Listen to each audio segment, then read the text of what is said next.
왕위에 올라가기 위해서는 보통 장자 상속을 많이 하거든요. 그래서 큰아들이 보통 왕위에 즉위를 하는데 세종은 워낙 어려서부터 공부를 열심히 하고 또 이 생각이 너무 반듯했어요. 그러다 보니까 태종으로서는 아들 셋 중에서 이렇게 살펴봤을 때 양령도 아니고 효령도 아니고 춘령 세종대왕이 임금으로서 적당하다고 생각했기 때문에 자기가 살아있을 때 양위를 하고 임금으로 즉위를 하게 했습니다. 그리고 세종은 정말 백성과 신하 그리고 스스로에 대한 인간의 등을 고루 간직하고 세종의 태어난 인성은 정치적, 사회적, 문화적, 학문적 업적을 이루어내는 구심체였어요. 지금도 조선 임금들 중에서 가장 훌륭한 임금 꼽으라면 세종대왕을 꼽잖아요. 그죠? 그것처럼 백성은 나라의 근본이니 근본이 튼튼해야만 나라가 평안하고 생명 존중과 사회적 약자를 보호하는 공공을 선하게 해야만 모든 백성이 행복하게 사는 길이라고 세종대왕은 말했습니다. 근데 세종대왕을 왕으로 세자로 임명했을 때 가장 반대했던 인물이 황희정승이었어요. 황희는 세종식 시대의 명재상이었고 사실 그 태종 때부터 세종 또 문종까지도 3대에 걸쳐서 정승으로 있었던 분이세요. 근데 왜 세종을 반대를 했는지 살펴보기로 합니다. 사실 황희정승은 굉장히 청렴하게 살고 모든 걸 판단력이 굉장히 뛰어나고 학문이 굉장히 뛰어나신 분이었어요.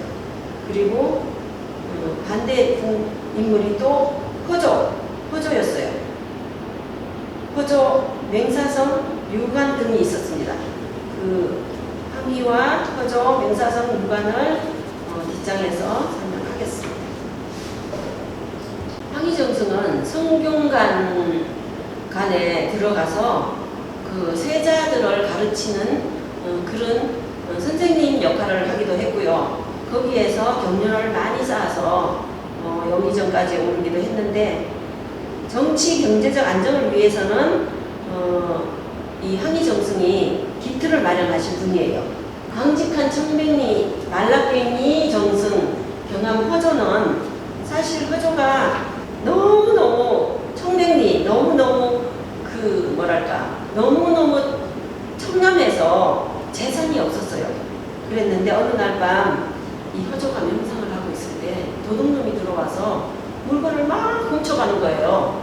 근데 허조는 명상을 하고 있는 순간에는 그냥 깨지도 않고 눈을 감고 가만히 알고 있으면서도 가만히 명상을 하고 있었어요. 그리고 가족들이 도둑놈이 가고 난 뒤에 아니 옆에서 그렇게 물건을 다 훔쳐갔는데 왜 가만히 있어요? 그 도둑을 잡아야지 이랬더니 사실 내 안에 있는 도둑도 잡지 못하면서 밖에 있는 도둑을 왜 잡느냐, 내 안에 있는 도둑부터 몰아내기 위해서 나는 명상을 하고 있었다 이렇게 말을 합니다. 그 정도로 굉장히 청렴하고 그 당시에는 존경받는 정승이었습니다. 그래서 그런지 살이 안 찌고 그렇게 먹는 것도 많이 먹지 않았나 봐요. 그래서 빼짝 말라서 굉장히 약한 그런 몸을 가지고 있었습니다. 그런데도 70세까지 살다가 갔습니다.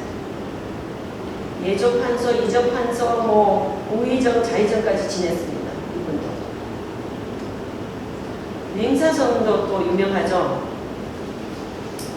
맹사성은 어질고 부드럽고 섬세했어요. 그리고 예조공조, 예술가적 인물이에요. 예술가적 인물이 있고 태조 때부터 예조 의량직을 제수받아서 태조 때부터 내려온 정승이세요. 그리고 문화적인 창조를 이루는데 공헌한 재상은 맹사성이에요. 맹사성도 한 번은 유배를 갔다가 온 적이 있어요.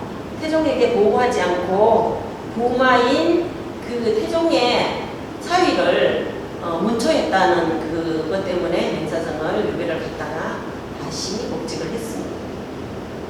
그리고 세종의 정치관은 어떤가 하면 임금의 직책은 하늘을 대신해서 만물을 다스리는 것이다. 그러니까 하늘에 부끄럽지 않게 만물을 다스려야 된다는 이런 마음가짐을 갖고 계셨던 분이 세종대왕이세요. 어떤 정책을 했었나 하면 노비는 비록 천인이지만 이들 또한 하늘이 내린 백성이다. 이렇게 말을 했습니다. 그리고 나이 많은 사람을 공경해야 효도에 대한 풍속이 두터워진다. 이렇게 말을 했고요. 또 여자 환자들이 있는데 남자 의사한테 보여주기 싫어서 사실 그 진료를 안 받고 있으면 그걸로 인해 가지고 병이 악화돼 가지고 많이 죽고 있다. 그러니까 여자 의원을 많이 배출해야 된다. 이렇게 생각을 했습니다. 그리고 공공함이 더욱 심한 자에게는 간청해서 곡식을 주도록 해라. 굶어 죽는 자가 없도록 해라. 이 소리예요. 지금의 복지제도가 그때부터 있었다는 뜻이죠. 그리고 버려진 아이들의 입양을 자유로이 허락했어요. 왜 옛날에 버려진 아이들이 많았나 하면 옛날에는 산화제한도 없고 생기는 대로 다 놓다 보니까 아이들이 너무 많아서 먹여 살릴 수가 없으니까 아이들을 버리기도 했었나 봐요. 그러니까 그 버린 아이들을 다 거두어들여서 그 고발해서 먹고 살 수 있도록 이렇게 제도를 만들었습니다. 그리고 홍기를 놓친 그 남녀 간에는 그 친족들이 많이 도와줘서 그 홍기를 놓친 여자 처녀나 총각들을 모두 결혼에 대한 준비를 해서 결혼을 할 수 있도록 도와주라고 이렇게 말씀을 하셨습니다. 그리고 노비에게 출산 휴가를 주도록 했어요. 사실 그때 당시에 노비들은 사람으로서 인정을 받지를 못했잖아요. 그래서 그냥 노비들은 소나 말이나 뭐 이렇게 그런 동물처럼 대접을 받았던 시절이에요. 그랬는데 그래도 노비들이 그 아기를 낳으면 출산 휴가를 줘가지고 남편에게까지도 출산 휴가를 주라고 했어요. 그리고 산모는 산전에 30일 휴가를 주고 산 후에는 50일을 주고 대신에 남편에게는 30일의 산전 휴가를 주라고 했어요. 그리고 장애인 복지 정책도 했어요. 가는 악기를 다루는 장애인들이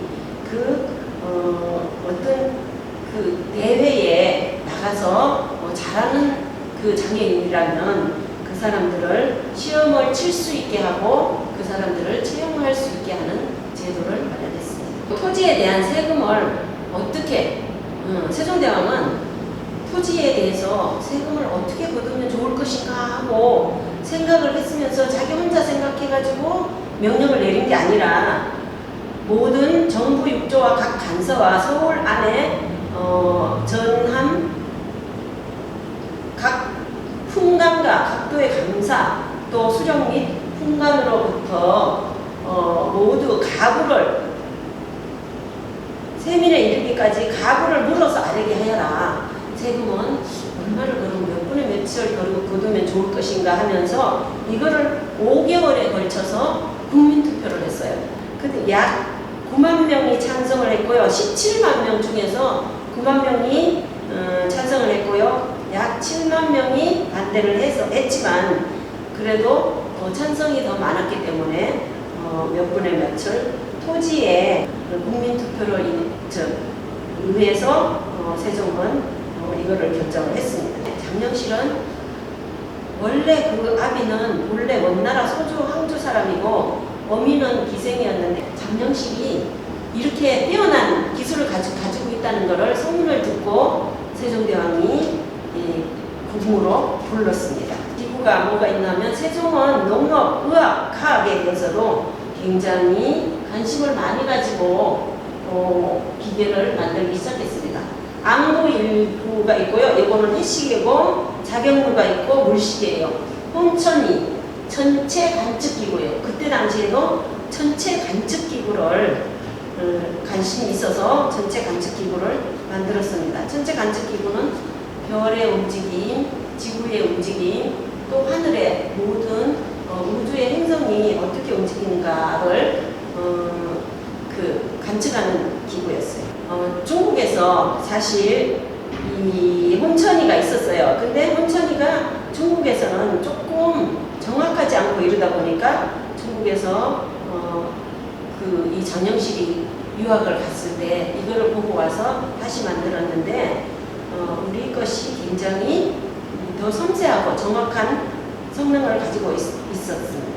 초기는 물이 비가 오면 그거를 얼마나 왔는지 지금은 몇 미리 왔다고 금방 알 수 있지만 그때 당시에는 아무것도 없었기 때문에 몇 미리가 오는지 알 수가 없었어요. 그래서 그 측기를 만들어서 이번에는 물이 얼마나 왔고 그러면 해마다 이 측기를 개선하면서 여름에 장마를 대비할 수도 있고 얼마 정도 왔으니까 물을 또 받아서 농사 짓는데 굉장히 유용하게 사용하기도 했습니다.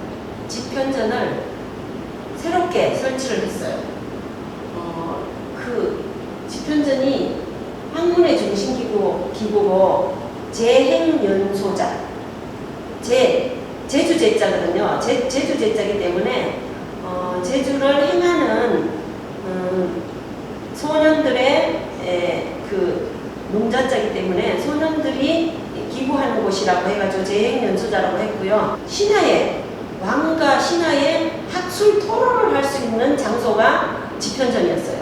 그래서 지편전에서 왕과 그 정치를 논하는 거예요. 이거는 이렇고 어떻고 저거는 저렇고 뭐 이러면서 굉장히 많은 토론을 하고 또 병권에 대해서는 이렇게 하는 게 좋겠다 저렇게 하는 것 좋겠다 하는 게 지편전이었습니다.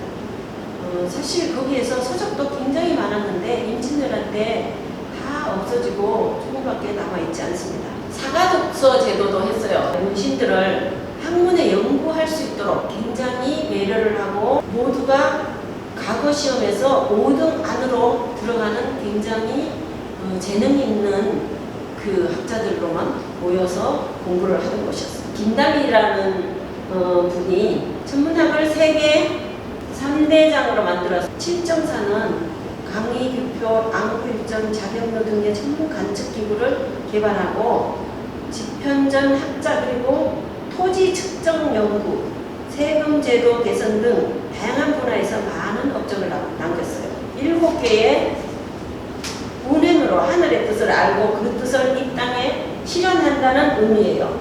칠정이란 지금의 월화수목 금토일처럼 일, 월, 하, 수, 목, 금토 등 5행을 가르치는 거예요. 태종이 그 왜구 때문에 굉장히 고생을 많이 했어요. 왜구는 대마도에 있는 도둑구자를 쓰기 때문에 그 대마도에서 못 먹고 헐벗은 그 해적대들이 거의 날마다 그 배를 타고 와가지고 우리나라를 침략을 해서 조선을 침략해가지고 모든 재산을 빼앗아가서 먹고 사는 그런 도적대예요. 외구들이 찾아와서 맨날 괴롭히고 이러니까 여기에 정말 너무 힘든다는 걸 느꼈기 때문에 백성들도 힘들고 자기 스스로도 골치 아프게 생각했던 게 대마도 정벌이었어요. 그래서 대마도는 원래 우리나라 땅인데 다만 무력하게 막혀있고 또 좁고 누추함으로 외놈이 거류하게 두었더니 아주 옛날에는 대마도가 우리나라 땅이었대요. 그랬는데 개같이 도적질하고 지같이 훔치는 버릇을 가지고 있어서 경인년으로부터 변경에 떼놓기 시작해요. 그러니까 와가지고는 그냥 그 재물을 뺏어가려고 하니까 사람들은 안 뺏기려고 하잖아요. 그러니까 이 재물을 뺏기 위해서 사람들을 살해하고 부녀들을 완전히 겁탈하고 또 집에 불을 지르고 또 남편을 죽이고 이러니까 고아와 가부들이 바다를 바라보고 우는 일이 해마다 생기니 제발 이 왜구들을 좀 점거를 했으면 좋겠다 하고 그 세종대왕에게 부탁을 합니다. 대마도를 정벌한 이종호와 육친을 개척한 김종서. 김종서가 대마도를 정벌하러 갑니다. 300척의 배를 이끌고 불시에 가서 대마도를 완전히 불바다를 만들었어요.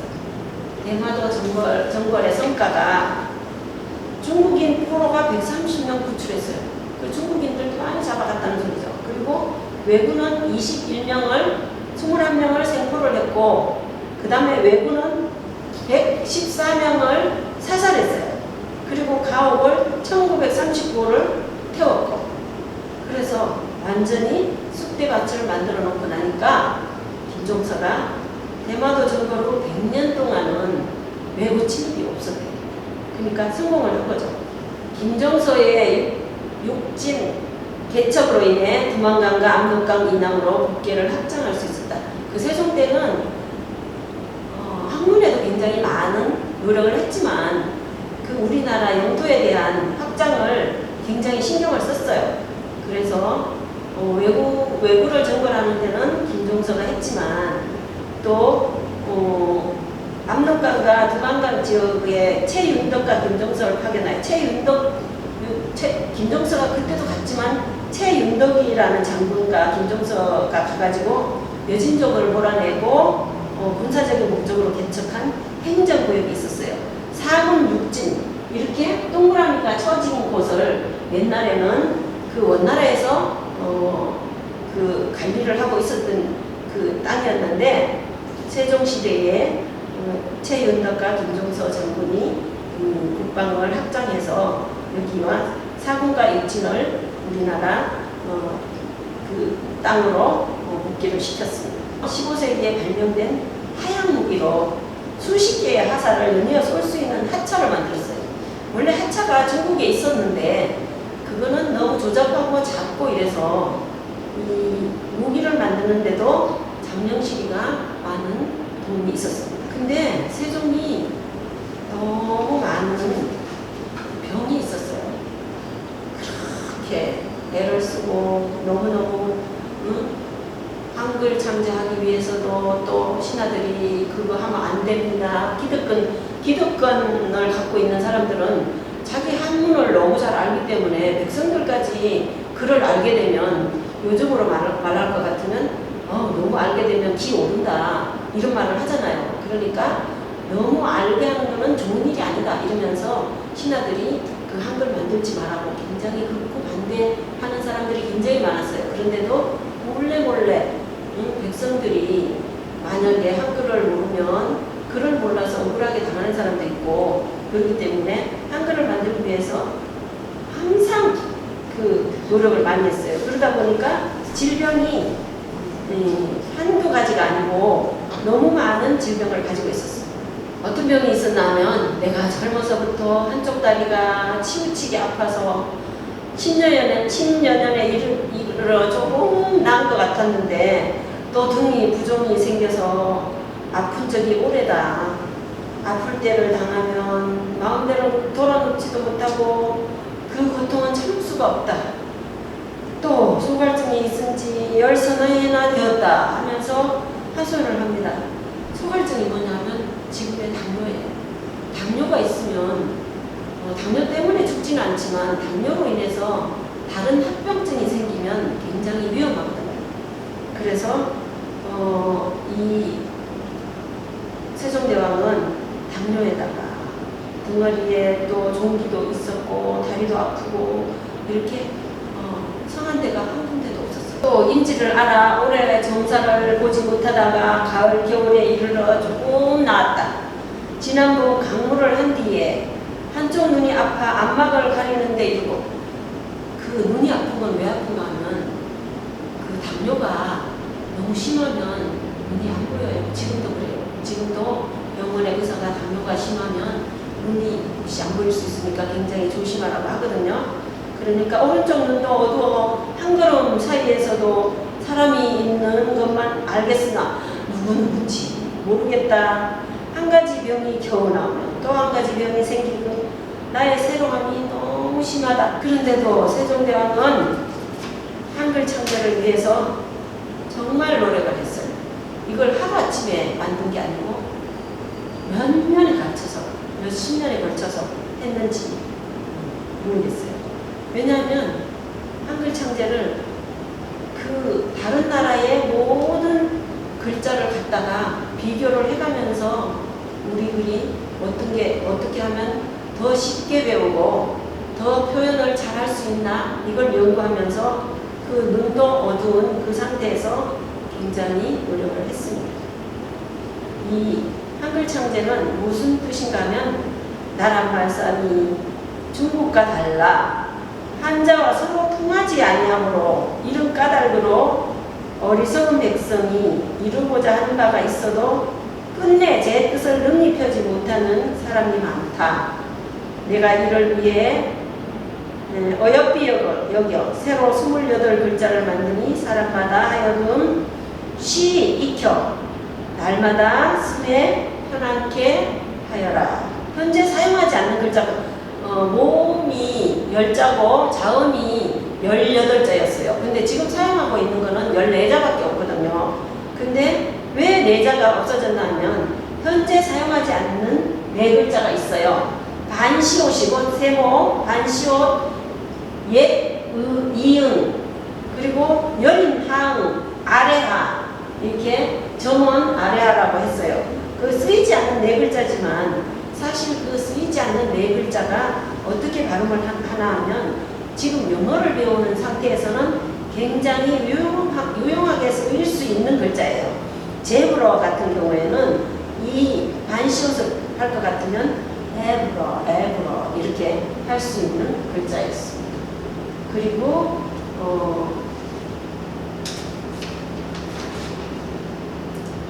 히읗은 그 코튼은 모카솜을 코튼이라고 하는데 모카솜 할 때 우리는 코튼이라고 하는데 이 반시옷을 쓸 것 같으면 코운 이렇게 해가지고 굉장히 그 미국 현지인의 가까운 발음을 할 수 있는 그 반시옷입니다. 그리고 드러그 아레하는 지금 약을 가지고 드러그라고 하는데 그러니까 러자를 안 하고 드러그 이렇게 발음하면 미국 현지인 발음이 나온다고 합니다. 어금니 소리 글자 기억은 흙뿌리가 목을 막는 모양을 본떴다.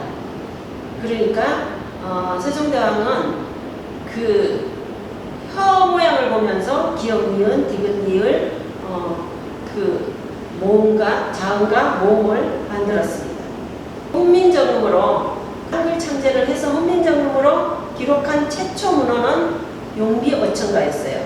용비어천가를 세종 29년에 간행된 것으로 시의 형식으로 해서 칭송한 문헌이에요.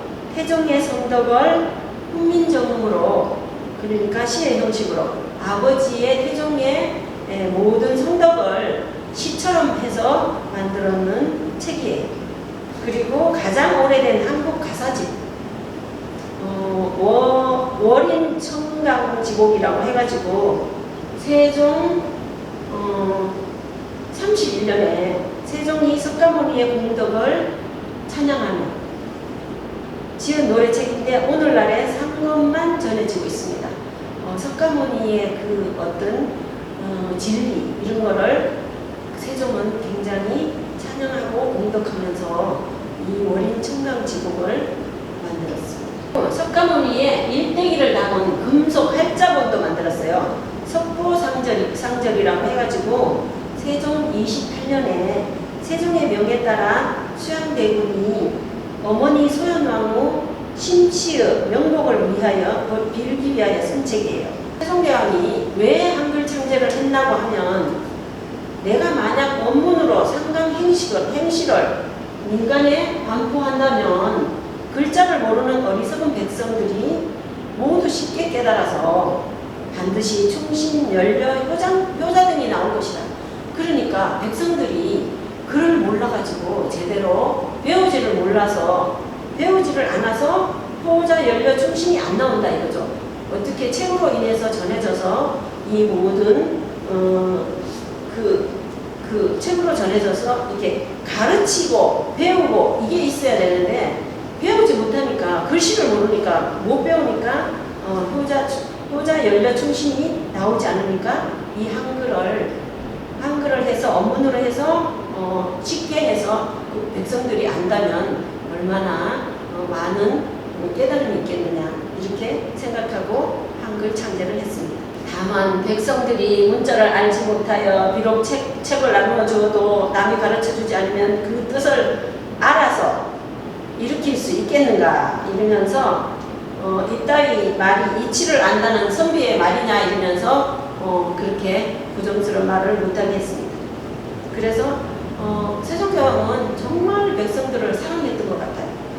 서울과 지방의 관리들은 널리 학식이 있는 자를 구하여 힘써 이 한글을 빨리 깨치도록 노력을 하고 또 부녀자들까지도 정성껏 가르쳐 내용을 깨닫게 하라고 하고 당부를 했습니다. 세종대왕은 맹자의 가르침을 굉장히 존중을 했는데 그 맹자는 죽고 나서 몇 년 뒤에 공자가 죽고 나서 몇 년 뒤에 태어났지만 이 맹자의 가르침은 지금도 진짜 많은 사람들에게 존경을 받고 그 뜻을 많이 받들고 있습니다.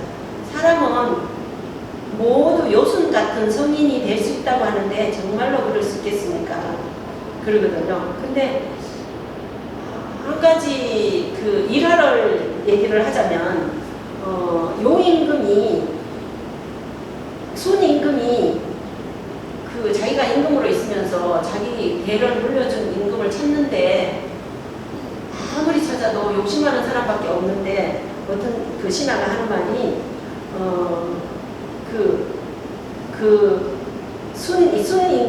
그 용임금으로부터 천하를 물려받은 순임금은 어땠나 하면